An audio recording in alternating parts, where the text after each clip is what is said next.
Welcome to the Vinny Rock Podcast. Much more than this, I did it my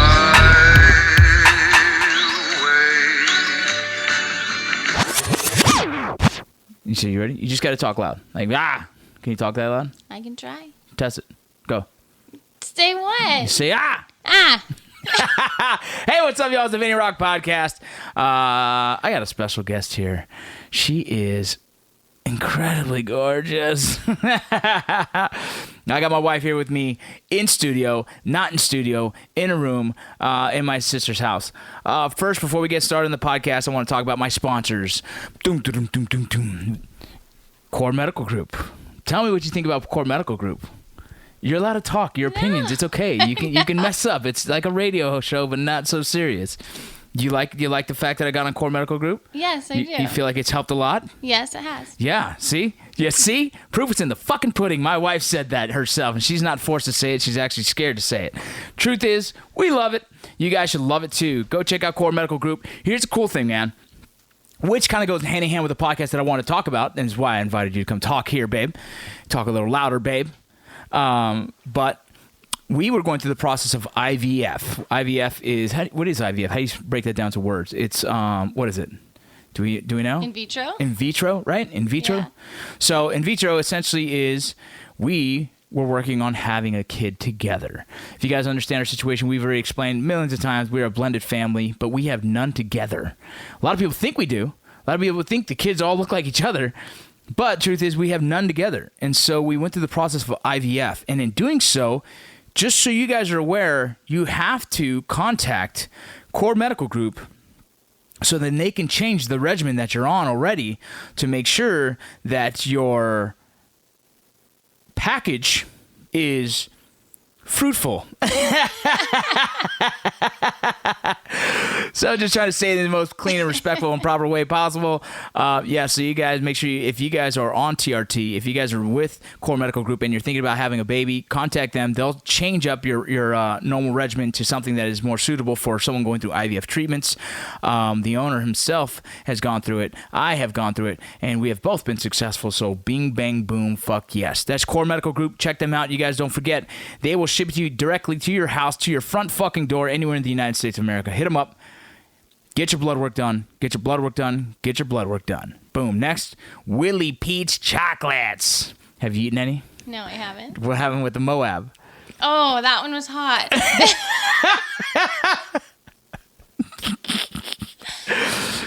That was crazy, right? Yes. So she doesn't eat anything spicy at all, and we decided to test how hot it was going to be, and just the tip of her tongue burned her mouth, right? Yes, it was horrible.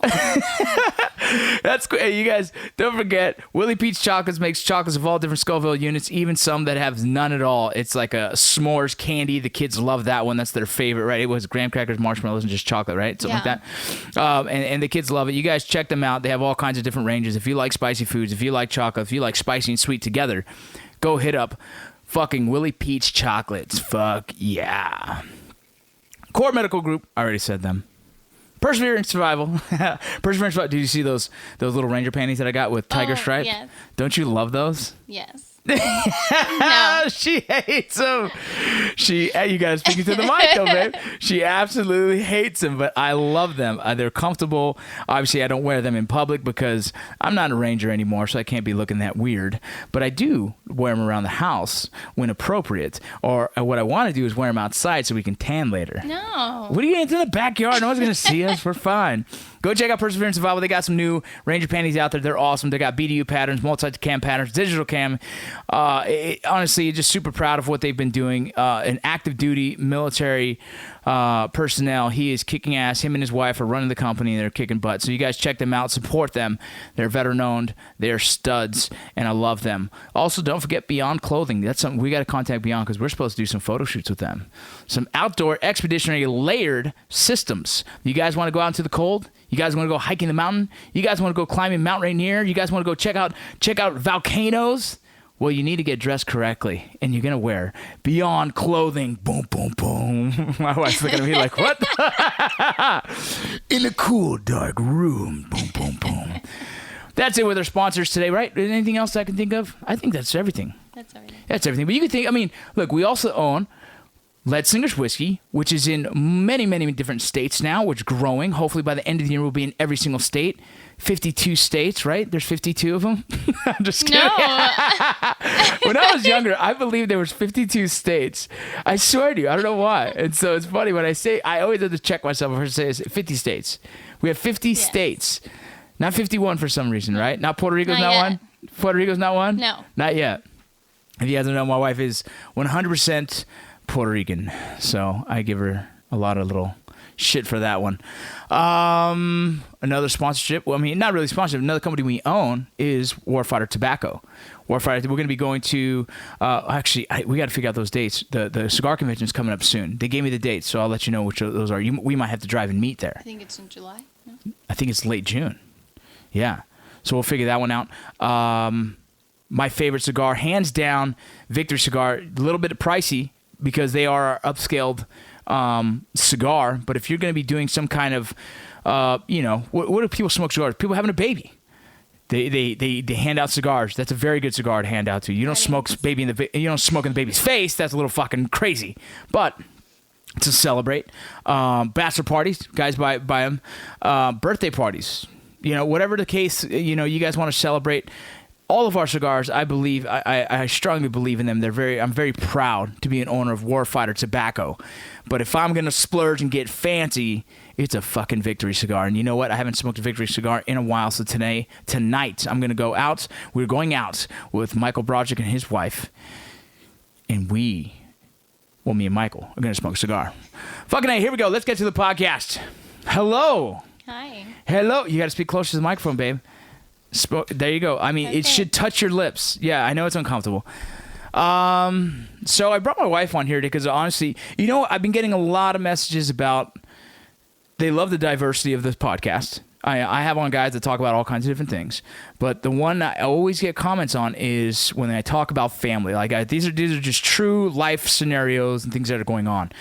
So if you guys want to know what's going on in our life right now, it's going through in vitro.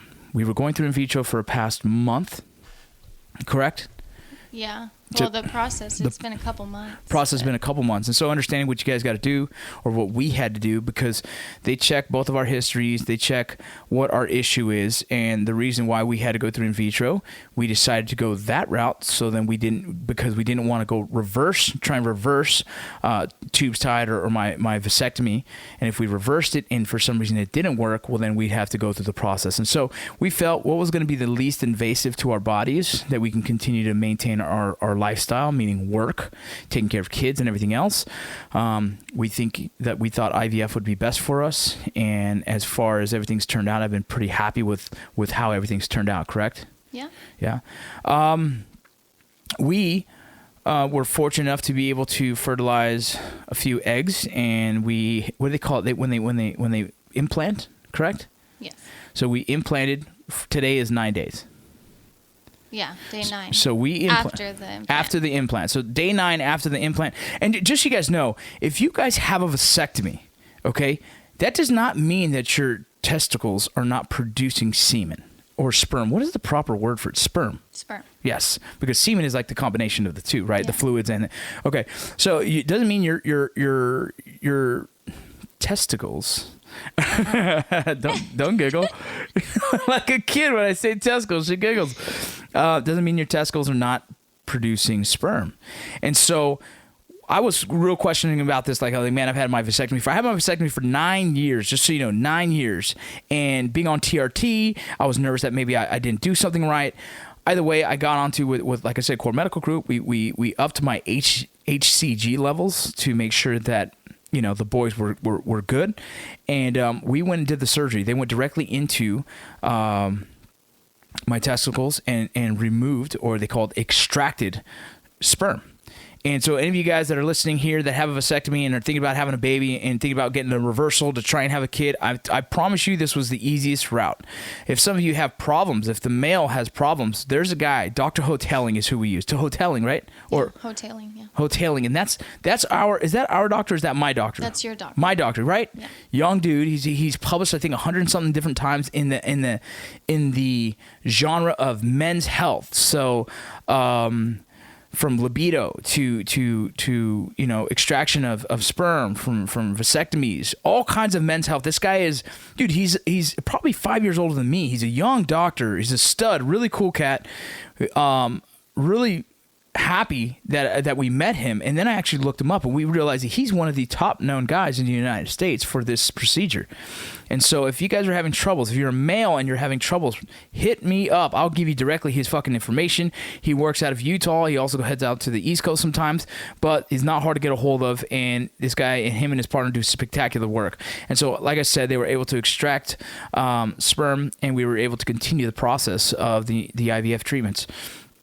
So my wife's estrogen levels originally, I think the normal rate is around 75. Once we start doing all the shots, I mean, they jumped up to, what was the highest we saw them at? Something like 1,500? No, at the very end, it was almost 2,000. 2,000. The numbers of 2,000. I mean, her estrogen levels were through the freaking roof. And that was all. They just get her body prepared to one, extract the eggs. You know, they're putting her through her ovulation, if you will. So she has her cycle, and during that time, they remove the eggs. And they remove as many eggs as they possibly can, and so then they can fertilize as many eggs as they possibly can, and then they find which is the strongest embryo. Embryo is what they called it, right? Yes. Yeah, which is the strongest embryo to implant, to give us the best chances of having a kid. Now, understand, we are too healthy. Now, we're definitely older than probably younger people, right? But we're not as old as some of the other individuals that are trying to have kids. So we had high rate of success potential, right? Where like people, they assumed we were going to be fine because of our ages and because we never, personally, either of us have ever had problems, I guess, having a kid, right? Yeah. Yeah, that's the word, right? Conceiving, yeah. Well, say it, baby. You got a microphone, girl. I want to correct you. No, correct me. I don't care. I'm not right. I don't know what I'm saying. So now fast forward. We are 9 days after, again, what do they call it? The transfer, the embryo transfer. Embryo transfer date, right? Yeah. So we're 9 days from that.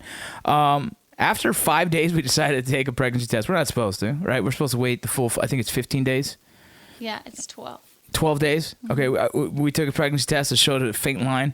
And, you know, every day since we've taken another pregnancy test because we're excited about it. But at the same time, like, we also know how scary this is. Like, it's a very scary process. It's a very scary time. I can't go out and say that she's pregnant right now because we don't feel comfortable really telling the world that we're having a kid. Like in full, like, hey, everybody, we're proud to be, you know, another kid, you know, like gender reveals and all that other shit. Because the fact that we know in the first trimester is a very scary time. High levels of stress can cause issues. For some reason, the body can just reject. You know what I mean? Even when you're doing a pregnancy in a normal way, the body can just reject it. And so all these different things, we're making sure that, you know, her diet's on point and stress levels are low and everything else. And so now here we are. We're waiting and eating healthy. How do you feel? I feel okay. Do you feel pregnant? No. No? Do you think you're pregnant? I think so. How's this whole process been for you? I mean, and on this, and I say this, I'm going to get a little deep on this. So I need you to like really express yourself. Okay. Communication is the key. Oh, goodness. But, you know, maybe the conversation we had earlier in the car or the other day was about like, if we met originally, whatever, fucking 10, 15 years ago, we probably would have just had 2, maybe 3, maybe max 4 kids together and been done. Yeah. But because of our certain circumstances of having our lives before this and then now meeting at a later age, we showed up with kids. And so people say, you guys have a lot of kids. You know what I mean? Like for me, I'm like, it just feels normal. But I think, you know, I just kind of wanted to know, how do you feel? Like, you know, did you think you were ever going to want to have another kid? And then when we met, I mean, was it kind of like it just made sense, you know? Or I just want to know, like, how you feel about it. I thought I was done. That's why I got my tubes tied. Yeah. because I was okay with 2 kids. Yeah. But then now that we have the blended family, it only makes sense to have like our own kid. What do you mean by that? It only makes sense. I don't know. It kind of joins everything together. Right. That's kind of how I feel. Like we talked about, like people are like 7 kids. That's crazy. It's like, you know, we've kind of raised the kids to be very close. Like we talked about that, right? The kids are super close, you know, and it's really cool to watch when they're gone for the summer. Like right now, they're all gone for the summer, but you have their oldest ones are kind of texting the younger ones and checking on them, you know, whether they're blood related or not blood related. They're just all kind of communicating together no matter what. It's like this family dynamic that we've essentially kind of nurtured them into. And having this kid is kind of the cool. It's kind of like, I think this kid, I mean, with or without this kid, we were fine, right? With or without it, we have our kids, we have our family, we're good. But it felt right to make an attempt. I guess that's really you know, because we've talked like, what if we couldn't have a kid, right? It would be hard, but at the same time, like we accept that we're happy with what we have, completely happy. Like, you know, this kid isn't going to define our relationship, but at the same time, if we were able to, it made sense to make an attempt to have a kid. And this kid is kind of the one that's going to kind of tie the family together. Right? Kind of like no matter what now, like they have to, you know, hopefully when they get older in the 30s, they're like, hey, we got to check on, you know, our brother. You know, we have to make sure, or sister, whoever it is. It ties them all together no matter what. Yeah, no matter what. So when Big Papi and Mama's gone, they still have reasons to be a family. Right? Yeah. Sounds right. Somebody, so. Yeah. So let me ask, what do you want, a boy or a girl? Girl. Why a girl? Their clothes are cuter. Their clothes are cuter. Yes, baby clothes are cuter with girls. Boys, you don't have too many options. Oh my goodness. And you can't do their hair. Oh yeah, you can. You throwbacks barbershop, baby. If I had to choose, I'd probably choose a boy. Why? I don't know. I think a boy is just another boy playing sports. Girls play sports as well. Another boy to carry on the name, the Vargas name. I don't know. I think the biggest challenge in my life has probably been to raise the boys to be good men, because that's a tough thing. Yeah. But I think I probably will get it right this time. Hopefully. I don't know. You know, it's hard. It's. I think a boy. I don't know. Just the boy sounds cool. You know, and if you guys are listening, you know, I shouldn't tell someone if I'm like, I've never really been a part of this whole process. I've either been gone at work, been completely disconnected from life, right? Just focusing on what's good for me and not like, you know. And so now this time in my life, this is the first time I'm really feel being a part of the process and excited about the process, maybe because I'm older, you know what I mean? And I'm softer. As in like an emotionally softer, right? Like I'm emotionally more available to appreciate the process of what we're doing. And so it's been crazy. When you sent me that picture of the pregnancy test, I got emotional. I'm like, whoa. And it probably doesn't feel still that we're pregnant, right? Because we're just kind of just, you know, pissing on a stick and seeing what happens, you know? Yeah. But well, a little gross, I got. But you know, when we hear from the doctor, and then also I think when we're up to a couple months and knowing, scary. We'll see. How do you feel? Fine, I guess. I'm waiting for them to tell us for sure. Oh my goodness. So if there's 7, do you think about an 8? Well, definitely if it's a boy. No way. Well, we're going to have to drive a fucking school bus. It's okay. Right now we're here in Los Angeles, California. She's here for the break, and we're just spending time together working on a few things. My mother-in-law will be getting. Can I say it? Yeah. Okay, my mother-in-law is getting married in July, and so we're getting some things for the wedding here in LA, and we're getting things organized, as well as, you know, she's coming to set with me and working on set and helping out around there, and we're just meeting some friends for drinks and, well, not drinks. No. Because you can't drink Water, and not even coffee. just water. But it's been cool. We've been having a good time. It's a trip. You know, I get a lot of messages about family, about life, about kids, and, you know, I thought it'd be fair to just have my wife on here and trying to get her comfortable being in front of the microphone so she can be on here more often. my last podcast, I talked about our dog. Oh. I know, super sad, and so I talked about how the dogs are part of our family, right? And how that was a really tough time for us, and how we're trying to not upset you, right? At this time with a baby, because the baby's so important, and trying to, and also finding the acceptance that, we as a family did everything we possibly could, and I thought, I can't even think about getting another dog for a long time. No, it's heartbreak. It hurts. It's sad, and it hurts everyone. It hurts everyone. Yeah. To watch that ripple effect of pain go through all the kids and having to deal with that was tough. Super tough. And so I talked about that, but oh my goodness. We're in the process right now of looking for a house. That's another cool thing that's happening in our life, right? Yeah. We found a house, we put up an offer, and we're trying to see if we can get approved. The VA stuff is kind of a pain in the ass, but that's a cool thing for the family. Home is in Utah. What do you think about Utah? People always trip out when I tell them I live in Utah. Yeah, I like it. I don't know. It's a lot different from Texas, but what is I it like about? Because you are a lifetime Texas girl. My wife's a military brat, so obviously moved around a lot. But at a young age, they kind of got settled into San Antonio, and were very fortunate to stay there for the rest of her father's military career. And she's a Texas girl. When I say Texas girl, y'all, and all that is her thing. She she was 4-H, right? I did FFA. FFA, excuse me. She was high school. FFA. She was a pig. Goat. Excuse me, a goat. Your friend was a pig, right? Yeah, actually. She was a goat shower. I don't know how what's the word? What's the verb? I showed goats. She showed goats. So she's an extremely crazy animal lover. One day I'll give her the ranch that she deserves.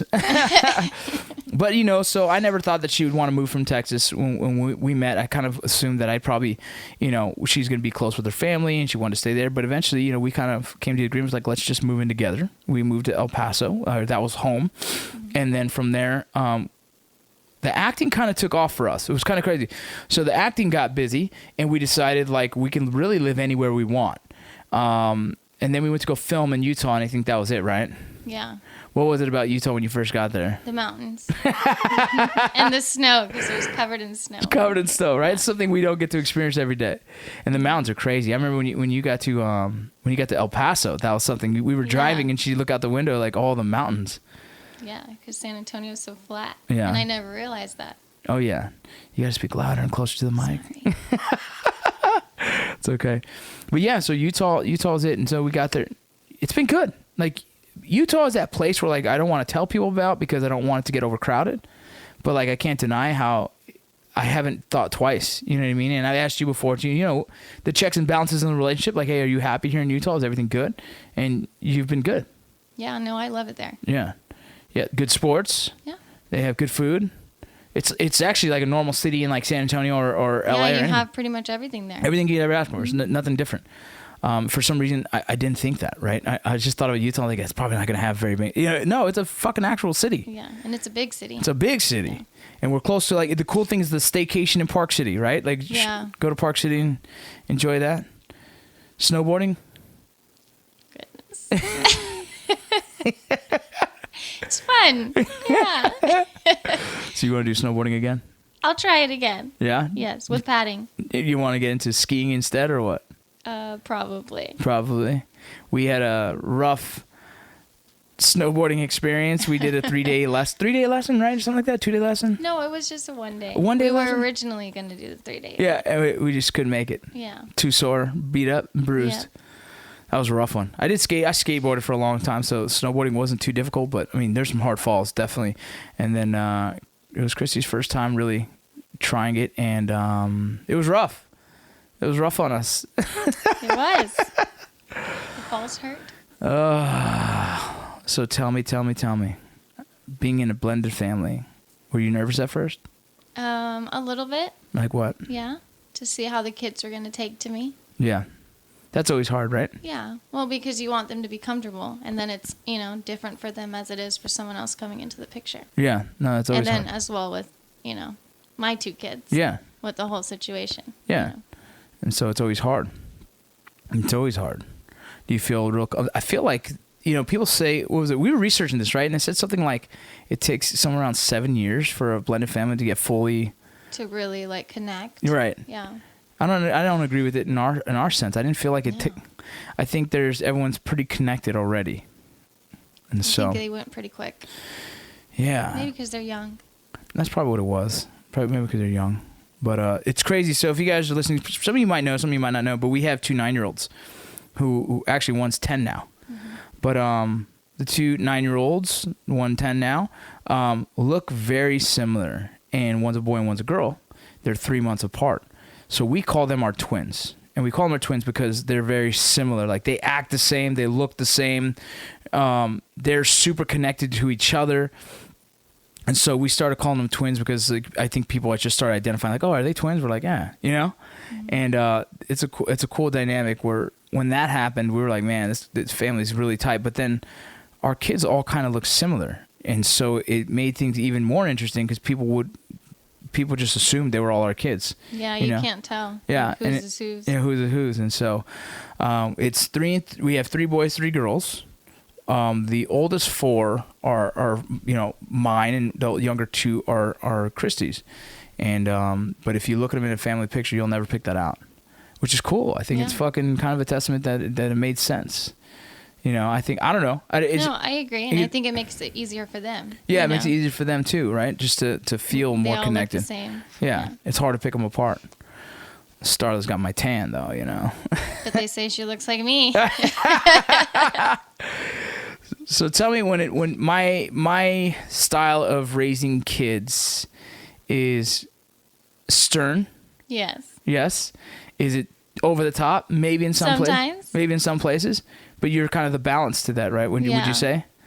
It's like so. It reminds me of my parents sometimes, right? How my mom knows how to talk to my dad. Mm-hmm. You know what I mean? And my dad's kind of a nut. He's he's a really tough dude. But I know there's places that are uncomfortable for the kids to come to me about, which is I think every father has those areas that are like hard to open up their opinion. Dating,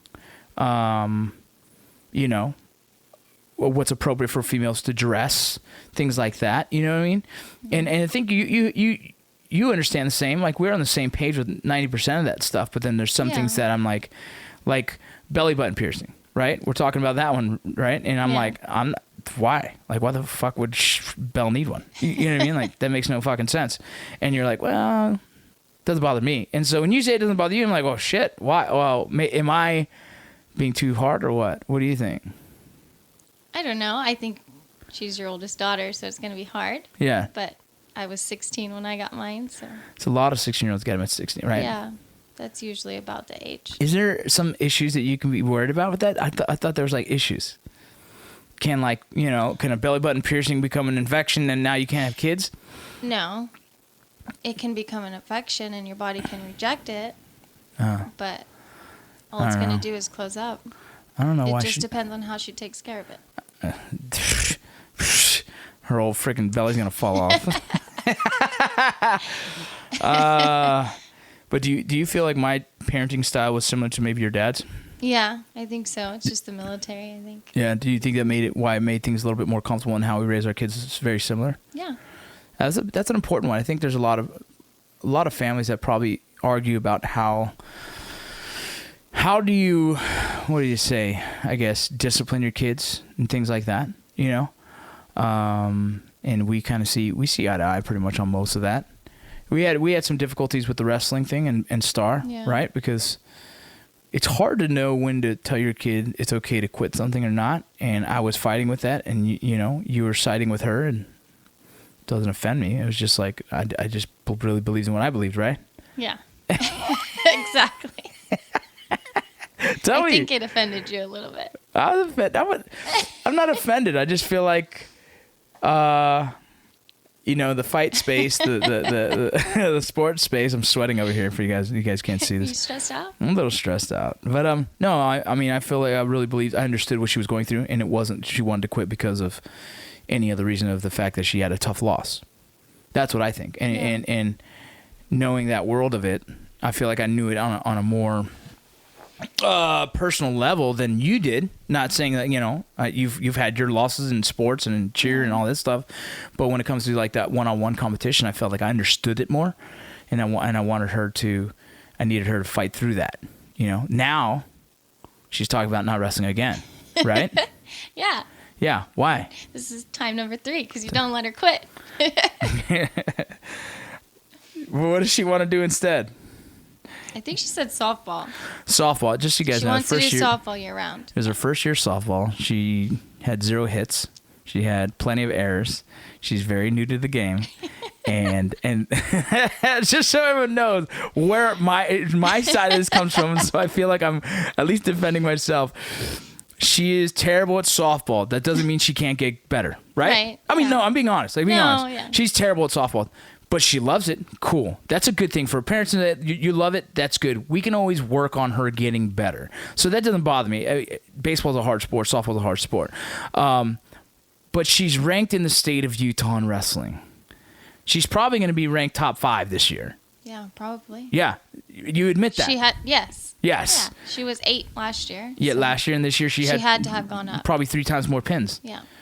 And so understand. So now you see where I'm coming from. Like, she is genuinely, she has a skill. She has a talent for wrestling. That you can't deny that, right? No, she's good. Yeah, but she wants to quit. But if she doesn't want to do it, she doesn't want to do it. But don't you think there's a space there where we as parents have to push her a little bit? To an extent. And what's that extent? Until she doesn't want to do it anymore. No, I think She's only young once. No, that's true. But we don't stop her from doing much other things. No. If she wanted to get into cheerleading now, it's like, all right, the door's open for cheerleading, go. Right? If she wanted to do volleyball, whatever. But like, as a 13-year-old girl, she's actually 14 now. She's 14. She'll be 14. Oh, she's the in a 8th. couple weeks. Yeah. So 13 turning 14, going to be her first year in high school. Part of me, we both know what that's like, showing up to high school for the first time. Yeah. It's scary as fuck, right? Showing up to a school and also trying to, whether you're trying to impress or at least fit in and just feel comfortable, weird situation, right? Yeah. But we also know Star. How uncomfortable is she with that? She's uncomfortable in new places. She is. She's so quiet. The first thing she says, what's going to make my life more uncomfortable is joining a new wrestling team. That's where I think, I try and break it down like that. And I'm being serious. I try and break, she's looking at me like. I think you're just planning like this whole scenario. No, I am wargaming the realities of life and raising kids and saying, what are all the things she's potentially going to be going through and why would she think of a decision like this? Because you and I know when she's wrestling and she's doing good, she talks about wrestling like crazy. Yeah. She gets into the wrestling. And so it's like, what is it that keeps flipping that switch for her? I think she's just embarrassed to wrestle. 100%. Why is that? Exactly. I don't know. It's not girly. She's really girly. Yeah, she's really girly, and it's not a girly sport. But who said it's not girly, right? Society? Yeah. Right? People see it as not girly. There's no reason for a girl that can't wrestle. It doesn't mean that she's butch or dyke or any. I mean, and she is. Who cares, right? Like there shouldn't be labeled as that. But that's what it is to me. She wants to quit because of society's views on wrestling, not hers. You know what I mean? And that's where I have trouble saying, okay, cool. Whatever makes you happy, baby. Like, no, fuck no. Because that's what people do, right? They lay down to what their kids emotionally are making decisions. They're emotionally making decisions that are not thought out, that are not like well processed, right? I think it's the easiest decision for her to make is to, hey, let me not go to high school and be uncomfortable for the first year by trying to wrestle. That's like in her head. What's the easiest route possible? Easiest route is to show up to school and not do fucking shit, just try and look pretty and get through their classes. That's the easiest fucking route she's going to take. That's what she's trying to take, right? You know what I mean? Yeah. Me as a dad, I'm saying, pump the brakes, girlfriend.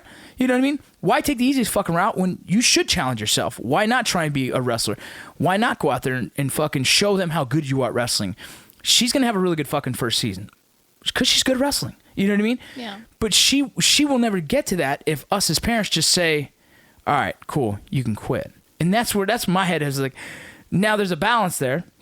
There is a balance there that I'm really bad at. Because at one point, she's really just going to want to quit because it's not in her heart. And at that point, I have to find a way to identify that. You know what I mean? And when it is. You know, it's hard for me to see someone who, out of all of our kids right now, how do I say this? Star has shown the most potential to be able to qualify for an Olympic level type wrestling. All of them have the potential, but Star has probably shown the most of her abilities now, right? Yeah, she has the most fight. Yeah, she has the most fight. Belle's still working on her mental side of it. That's where she's falling weak. Taylor's still so young. We don't know what the future is with the wrestling. Holden, who knows if he even wants to wrestle anymore. Jarek, he's still, very, very little, and it's hard to watch. But like, she's the one that you see some promise, and so I don't know. I guess it's the hardest thing for me to watch someone to waste talent based off of trying to take the easiest route possible in life. Look at you, right? It could have been easy for you to quit cheerleading at a young age, competition and everything, but you kept going through it, right? And you're able to reach a very high level of cheerleading that most people haven't, of tumbling, of competition tumbling. You know what I'm saying? Yeah. That's a different thing. Is tumbling easy? No. It takes a lot of practice. A lot of practice. You're doing flips. You're doing tucks. You're doing, I don't know. I'm just saying shit. I don't know. You're right. Is that right? Yeah. Back handsprings. Back handsprings. All these things take training, practice. Real easy to do. When you hurt your ankle, you had a very serious ankle injury. Did you quit? No. No, you healed up and you went back. Yeah. Those are the things that we face adversity in our lives, but right now a lot of people are raising kids very simple and allowing them to quit, so these kids never face adversity, they never face hardships, and so then they go through life as an adult like, oh my god, I fucking broke up with my boyfriend, life's over. You know what I mean? Oh my god, I got fired from my job, life's over. Like, this was fucking, it's this extreme left and right. It's extreme, you either win or you fucking completely lose. Like, it's actually, you fucking win or you learn, right? Right. And what we teach our kids in wrestling, like, hey, learn from that loss, it's okay. We've never bashed our kids for losing. I get mad at my kids for giving up. I get mad at my kids for not working hard. I get mad at my kids for not having good sportsmanship. Right? Whenever I want to compete in jiu-jitsu, why? Because I want to show them how to lose? To show them, yeah. Yeah, because I know I'm going to lose. Right? Because I know I haven't been practicing like these guys. I'm not a lifetime jiu-jitsu guy. I've just done it for so many years. But my job is to try and show them by example, because they all think that I'm going to lose and scream and fucking throw a fit. Right? You even sometimes think I might. You might. But the goal for me and these kids is to show them how to win and lose. And I'm okay with them losing. I'm not okay with them quitting. I'm not okay with them taking the easiest route. And that is something I think a lot of parents do. I think a lot of parents give them the easiest route. Look, when we were younger, we had no option. You didn't have an option to quit. No, you didn't have an option to quit. No. Fuck no. They'd be like, well, then what are you going to do? You got to do something. Go fucking go. Now you go race horses or some shit. You know what I mean? Like, yeah. You would have had to, your dad and mom would have had you do something. You know what I mean? And my dad didn't let me quit. I didn't want to quit, though. Right. Well, that's the difference. That's the other thing we talk about. Like, how come none of our kids have fallen in love with any sport yet? I don't know. That's a weird one. Because I fell in love with baseball. I don't know. Either way. Oh, my God. We're going to have to do this more, babe. And you're going to have to talk a little bit more. Okay. Okay? Yeah. You going to be comfortable talking? Do you see how it's just a conversation? Yes. You feel a little bit better about it now? A little bit. Any specific topic you want to talk about next? No. Tattoos, maybe? Sure. What's your next tattoo? I don't know. Either way, Mama, I love that you're here with me today. You guys listening, we're still going through the process. We hopefully everything, fingers crossed and God willing, we will be able to have another baby. Yeah. If it's not this time, it'll be a next time, but we're hoping everything stays good now. We appreciate everything you guys do for us. If you guys have any questions, any other topics you want us to talk about, I can invite my wife anytime. I am married to the women. So, so you guys, thank you for listening to the Vinny Rock Podcast. You want to say bye? Bye. That's it? Yeah, that's it. Bye. I did it.